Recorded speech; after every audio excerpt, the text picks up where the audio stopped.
have Abigail Hing. She is the New York Times bestselling author of the Loveboat, Taipei series, and served as an executive producer for its film adaptation, now streaming on Paramount Plus, Amazon Prime, and Apple TV. She holds a BA from Harvard, a JD from Columbia Law School, and an MFA from the Vermont School of Fine Arts. So just all the degrees. She also works on artificial intelligence here in Silicon Valley, where she lives with her family. I'm so happy my mom and dad are not here to listen to all these degrees. I feel so embarrassed now. So we already have Amy here, who is a 3-time New York bestseller. We have now Abigail, who has her first book, and not only that, her book has now become a major motion picture. Let's have a look at that trailer. Oh, there you go. This is a love letter to a place that now is part of me. Surprise! You are going to Taipei. Like Taiwan? We want to give you something special. It's going to be the perfect summer. Hi. I'm something hot, like, I never. Do you go to college? Are you excited for the summer? See, as you like. Do you want to talk? I don't know if excited is the right word. You are here to learn and experience your cultural heritage. Parents send their kids here because they think it's a cultural program, but we're all here because we know what it really is. One big party. This is Amber. You should ask Amber out. You're single, and she struggles with social skills and making friends and stuff like that. It's perfect. What? Catch you later, Heather. Bye. Rick. Maybe this trip is your chance to let loose for a change. Live a little. It's good. I didn't mean to scare you. I'm Xavier. Amber. Forever? Where are you going? What about curfew? Hey, Amber, remember that crazy fun night when we followed the rules? No. Exactly. No one ever remembers those nights. The city is just... Incredible. Yeah.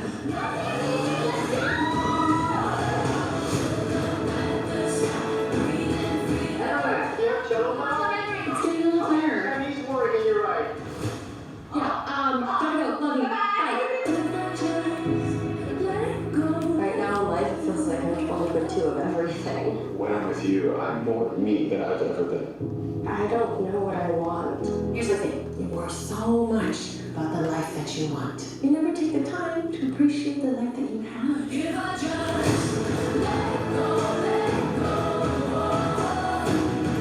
we are. It's one of my favorite spots.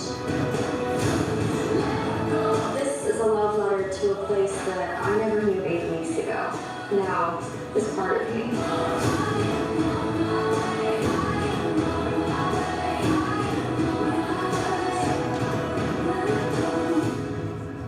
What now? Forever, ever? If I just let go. All right. All right, ladies and gentlemen, Abigail Hing.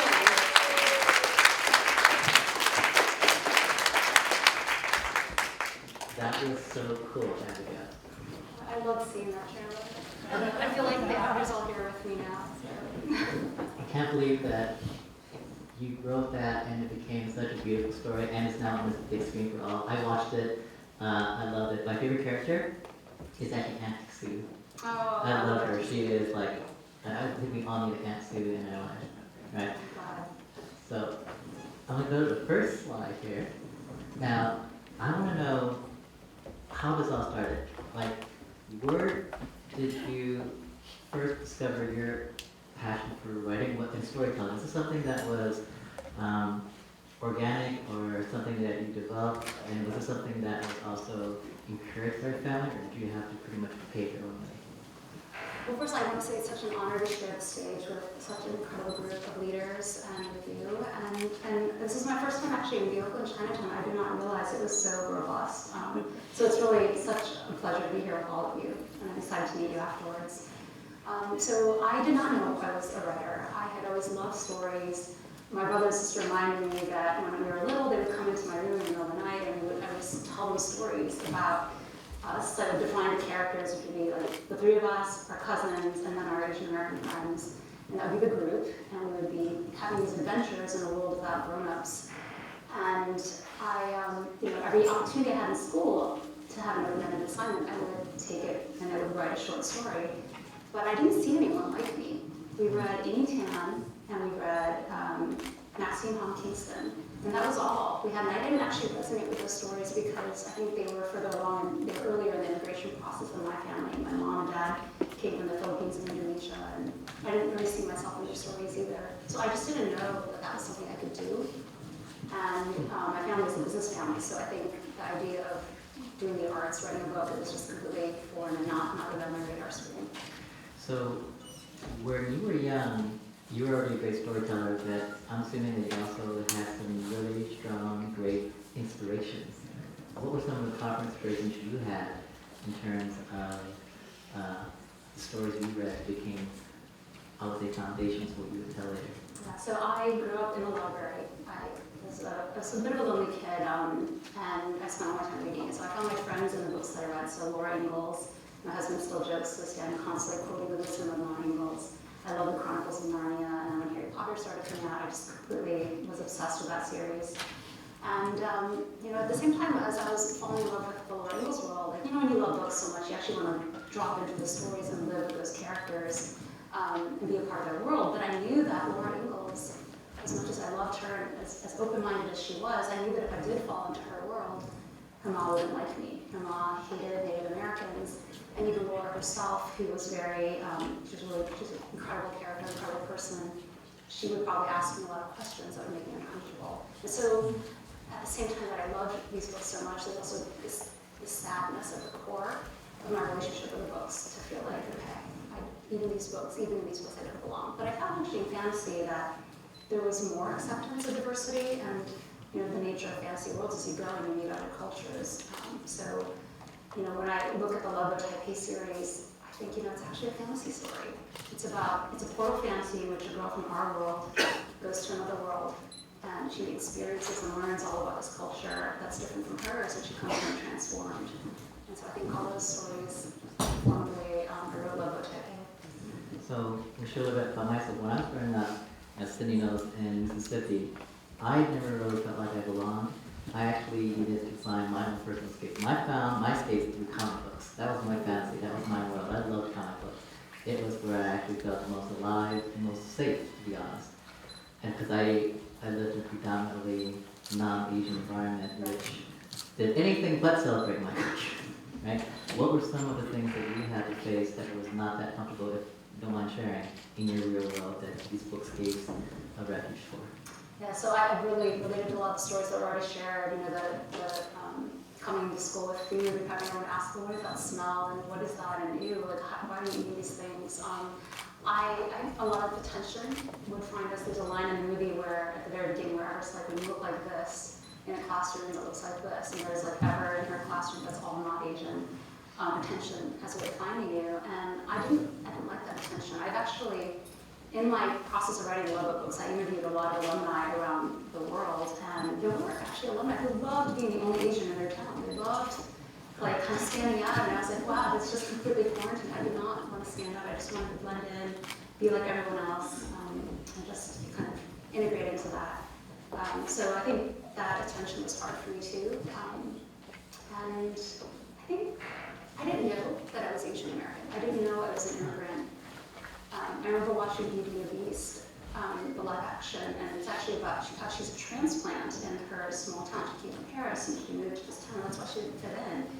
And after I saw that, I thought, that's what my experience was. I had come from a completely, my home was a different world than the homes of the people around me. But on the flip side, because I grew up in Ohio, I was able to connect with people in the middle of the country, and so I think that in the end helped me to write a story that people could relate to from all cultures. Did you start writing at that stage already, in terms of a way to express what you're going through, or was it later on in life that you were able to do that? I started journaling when I was 9, 4th grade. It was a writing assignment, and I just really took to it. And I've been journaling ever since. So I think at the time I wrote everything in code because I don't want my parents to read this and find out things that I want them to know about. So it was all code names. But I think that I see myself using those muscles of just the introspection, the ability to kind of take how I was feeling and put it into words. And for me, I still can't settle on a given day if I haven't written. It's actually the way I kind of release like the things that are inside me. I love that. And go to the next slide. Now, this is your series of books. I want to ask you, how much of you are in Everett, and how much of that is in the creation? Yes, I love this question because Loveboat, for those of you who are not familiar with the story, is known for the debauchery that went on there, and so people always wonder, did you do all those things? And so my answer is I do go on Loveboat. It's a real program that's been around since the 1960s, started by the Taiwanese government to bring diaspora youth back home to like the motherland to just kind of reconnect with their heritage. And it actually does an excellent job of that. The kids really learn how to make the culture their own. But I say like the internal journeys are mine. So Ever's choice is her parents want her to be a doctor, and she secretly wants to be a dancer. I love how many dancers that were on the stage already today. But she's too afraid to tell him. She can't be vulnerable like that. She knows how much her father wants her to be a doctor because he wasn't able to practice when he immigrated to the United States. He wasn't able to go through that really expensive residency requirements that he would have to do. So for her, that journey of like how does she pursue her passion for dancing while still honoring her family is very much my journey. I thought I was on this business and law track. I had this secret passion to write, and it wasn't until I actually got the first book deal that I finally came clean and confessed that I'd been writing secretly all these years to my family. And they've actually been incredibly supportive. So when you wrote your first book and you wrote your whole series of books here, did you anticipate, you have the next slide, did you anticipate the sheer amount of celebration you got from it? No, definitely not. I wrote for 10 years. There's no overnight success here. I wrote for 10 years. I wrote 5 novels. Loveboat Taipei was my 5th novel, but I had to burn all the previous 4 novels. And this is a time before the zeitgeist changes, before Crazy Rich Asians and Hamilton really opened up the gatekeepers and said, hey guys, look, diverse stories can have general audiences. So those all were buried. By the time I got to Loveboat Taipei, I kind of had a lot of people say, well, why don't you just self-publish, or why don't you at least, I was represented by one of the big agencies in Hollywood, and they would only give my work to the biggest houses or the biggest editors. So then it was like, well, at least give your books to, it's like less maybe up-and-coming, more up-and-coming editors or smaller houses. And so I think with Loveboat Taipei, I did feel like there was something really unique there. It felt the closest to me. It was my first time actually that I wrote an Asian American protagonist, because for many years we weren't allowed to do that. There was a story that we all knew in the industry of it was 15 years before my time, Chinese American author, and she got a book deal, which is so hard to get, but only if she changed her Chinese American boy main character to a Caucasian boy. And 5 years ago, my friend's movie deal in Hollywood said the same exact thing. They had the right to change her Asian American girl main character to a white girl for marketing reasons. So we kind of knew these stories were out there. I mean, if you really wanted to get this book deal, then you kind of had to do what it took. And so it wasn't until my 5th novel that I finally had the courage to actually write stories that were really close to home. And I think that, coupled with the zeitgeist changing, was why this book was able to come out, and I have been thrilled with the reception. Yeah, it's just so disheartening when it's hard to find people that look like you on the main screen, and then when someone comes around and finally writes a story that represents not just what you look like, but also your background and your story, and your culture is a great story. And then the part of you goes, yeah, but change the Asian part, because that part is the only part we don't like. And you have to, if you want to get published or you want to get produced, you have to face that, because now you are, if I'm not mistaken, for the movie that became, next slide please, it became a movie. And not only did you write this story, you're the executive producer of this. I want to hear this story. Yeah, so that was, it was very important to my team when we were talking with producers to have my voice at the table. I kind of come through the ringer and working in Silicon Valley, working in the corporate world for many years, and so I kind of experienced it all, the implicit bias and like kind of the questions that are cast on your abilities as a woman leader, and the difficulties like as you become more senior, you use your allies, and because I lost a lot of allies to just child-rearing years, or the reward of being at work. It's very hard. Like I think at the top, it's always like a Game of Thrones, and so for a lot of my women friends, it just wasn't worth it anymore. So so they'd rather stay home with their families. So I found like the more senior I became, the fewer allies I had. And so I think all that training was actually really helpful for going into Hollywood. So we knew it was really important from the very beginning to take that seat at the table and be part of it. And I did also want to learn about how to make movies. It's very hard to get set experience. And so as we talked with producers, that was one of the conditions we had going in, that I was going to be involved. That's fantastic. And the slide, some of the scenes, which is your favorite scene? I love all of it. I'm trying to think, my favorite scene was, again, Aunt Shu, because she's such an empowering person. She's such a mentor, right? Like I said, everyone needs to have an Aunt Shu in their life. But what is your favorite scene and why? So the fun part about doing a story in different mediums is you get to lean into the strengths of each one. So for a novel, you can experience the interiority of the character and go really deep with them. And it's also long. It's a 400-page work. But with a film, you can experience like the beauty of Taipei and the kinetic energy of dancing. So for sure, seeing the dancing on the screen was the part I was most excited by. So I loved the rehearsals. So it's interesting because you film for 35 days in Taipei, and there's hours and hours of footage, and it all gets boiled down to this 120-minute film. 35 days? 35 days. And like the movie in your mind at that point is so much bigger than the one that ends up on the final screen. But I did love all the rehearsals for dancing, most of which did not make it into the final movie, but yeah, I loved what they did with it. I thought the pacing was really well done. The actress we found to play Ever, did she already have a dance background? Yeah, so she actually had started taking dance lessons, and she took more. We filmed at the height of COVID, so she had to take lessons like through that. But we had additional dance lessons in Taipei. So now this is such a huge success. I do have other series, but I know you're working on another story. Can we have a little peek at what that is about? Yeah, there it is.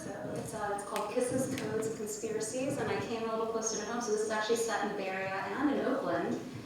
It's about Tan Lee and Winter. We have an unusual living situation where Tan Lee's family actually rents out the back rooms to Winter and her mother. Winter's mom is widowed, recently widowed, and is trying to get back on her feet by going to law school at night. And I had written a short story about it called The Idiom Algorithm for Serendipity Anthology, which is a Macmillan anthology.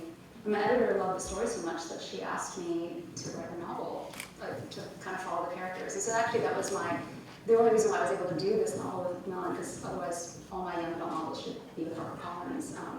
But we were able to get an exception, and I was thrilled that I could kind of continue the story. So this kind of means where that one leads off. They had this magical night of prom. There's this magical kiss, and then they realized, wait, like I'm the landlord.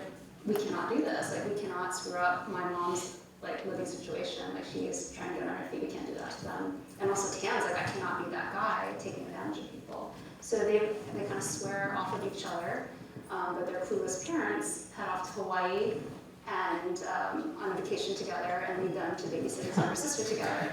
So if that were not problem enough, his ex-girlfriend from Shanghai shows up that night on his doorstep with millions of dollars of cryptocurrency stolen from her father and a bunch of thugs on her heels. So that sends them all on this caper throughout Silicon Valley.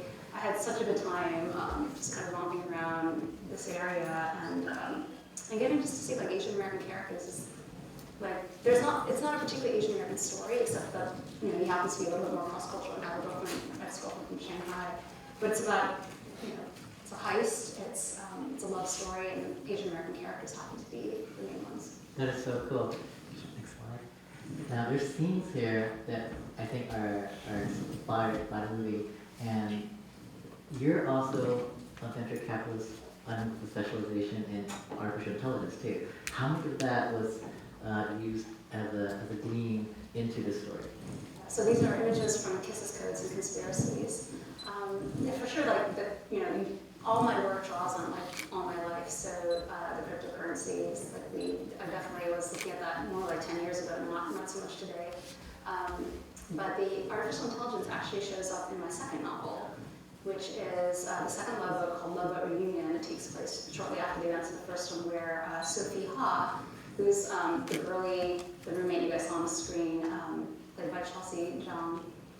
She is another boy crazy roommate on Loveboat, and so in book 2 she goes on the the opposite direction, where she swears off boys, and she doubles down on being the best computer science major that Dartmouth has ever seen. So she's actually trying to marry her fashion interests with the technology, hardcore AI technology, fashion interests, and that was really important to me too. Like, I'm a big proponent of seeing more girls go into tech, and surviving like that world that is still fairly male dominated.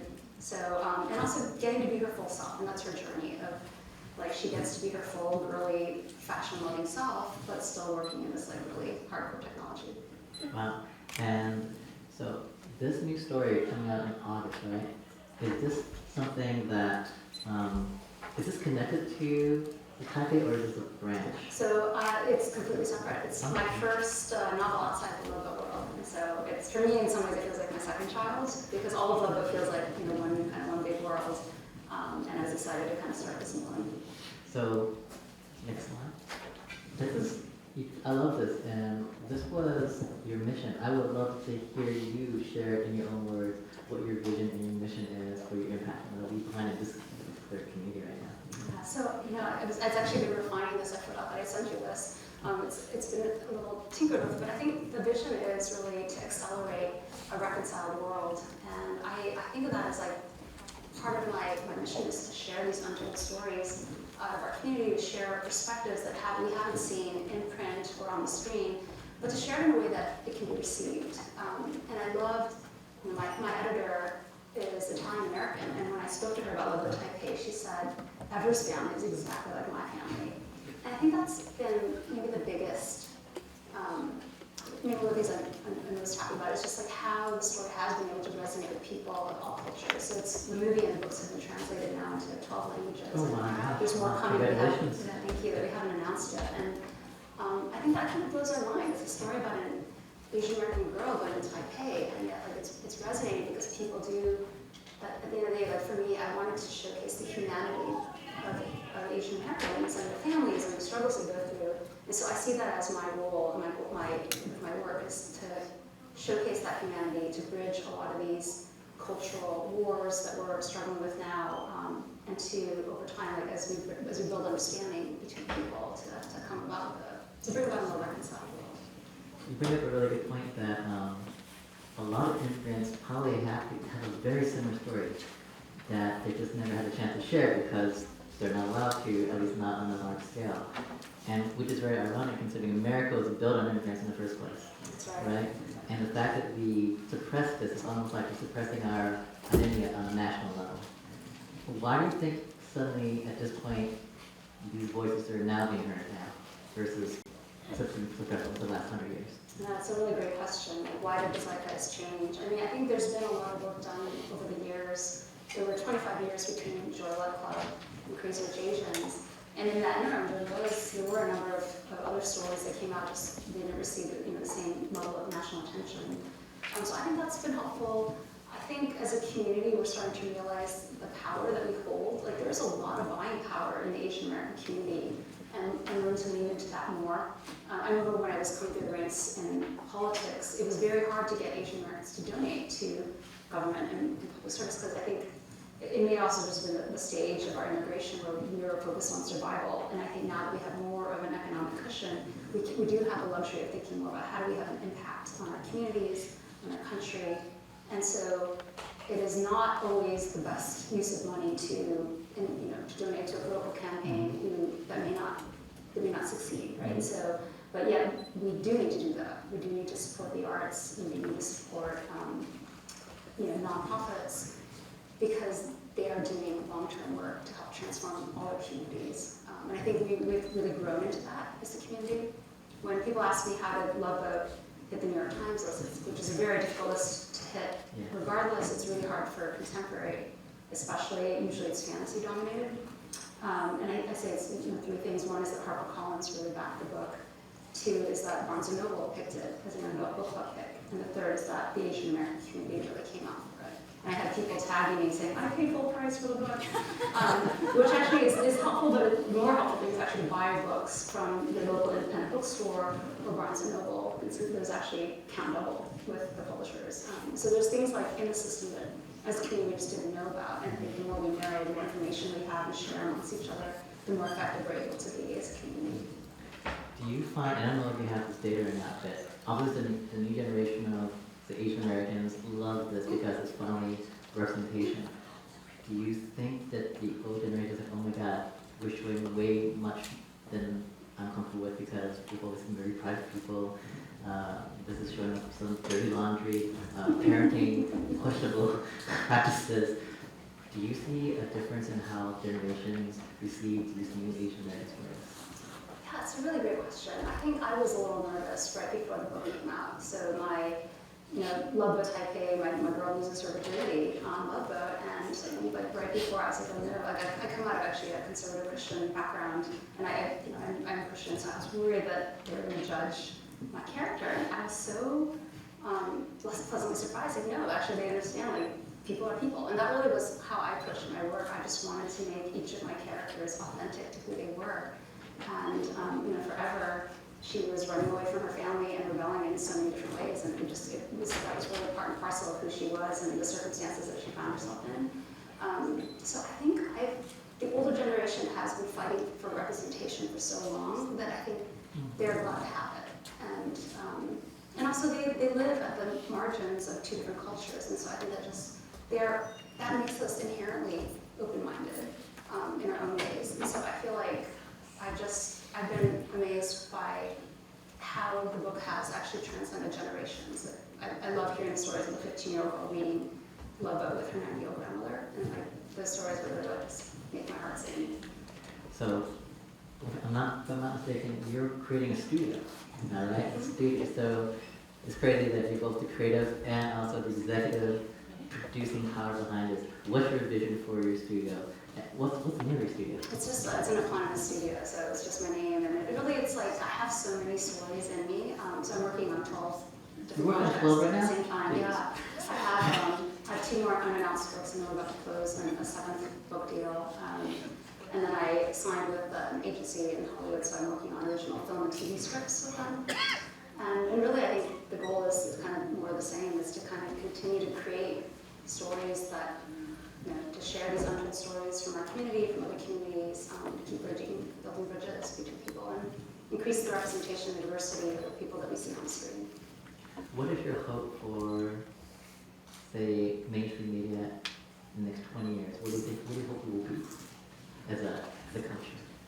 Yeah, so it is already growing more diverse in a way that I'm still. I actually just picked up this Emmy-nominated series, what's it called, Ginny in Georgia. I'm curious if anyone's seen that one. Yes. I was really blown away by it. Like, it's like a liberal Boston town, but then the mother she comes from a pretty conservative background, so she does everything wrong, according to this liberal town. And I just love how I was able to really unpack those cultural wars in such a beautiful and unjudgmental way. And I think I'd love to see more of that, just thoughtful stories that challenge the way we think about things, that help change lives and help to transform the culture around us. I love that. So, I know we're going to expect more new stories, and I'm hoping more movies, right? Any more other projects outside of that? Any technologies, because you have a technology background, like websites or technology you can use to even expand that mission more? Yeah, so I am really fascinated by virtual production. I use, we look at a bunch of AI software tools, especially in like the visual side. I don't think I sent any to you, but for pre-visualizations, I find AI images are especially helpful. None of those can link to the screen, because I think those we need live artists, but I'm able to really move so much faster using AI tools to like create, like, okay, this is the image that I want to see on the screen. It looks terrible, but look at the idea of where the characters are placed, and I can select for the mood and the tone that I want reflected. And so I think all these tools, my advice to artists, like, every artist needs to get on top of AI tools. It's like the iPhone changed the role of the child of portrait painter. Like, we don't have as many portrait painters anymore, but everyone can take portraits with a click of a phone. And so I think it's similar with the AI revolution. It's here to stay, and I think we need to equip ourselves. Any last bit of advice you want to give any aspiring artists, creators, content creators, or anyone who's just feeling that burn inside that they want to express something? What's your most, I'll say, deep, heartfelt advice? I think you have to write what only you can write. I think when you start off imitating like the ones that you admire, but really at the end you have to figure out what is it that only you can write, because no one else can do that except for you. And I think that's how you find your footing in this world where there's so much content, and that's also how you find your audience. Like, they will resonate with who you are, and I think that's how you leave your mark. Okay. Well, before I let you go, make sure you guys get the last few copies. Please say anymore. Make sure you get the last few copies of Love in Taipei. Get them autographed here, because I don't know when you're gonna be able to like get that really cool personalization copy there. And all I can say is thank you for all your work, the impact, your representation for us. Can't thank you enough for being. I'm so happy to be alive with the duration. Thank you. Thank you so much for having me here today. Thank you.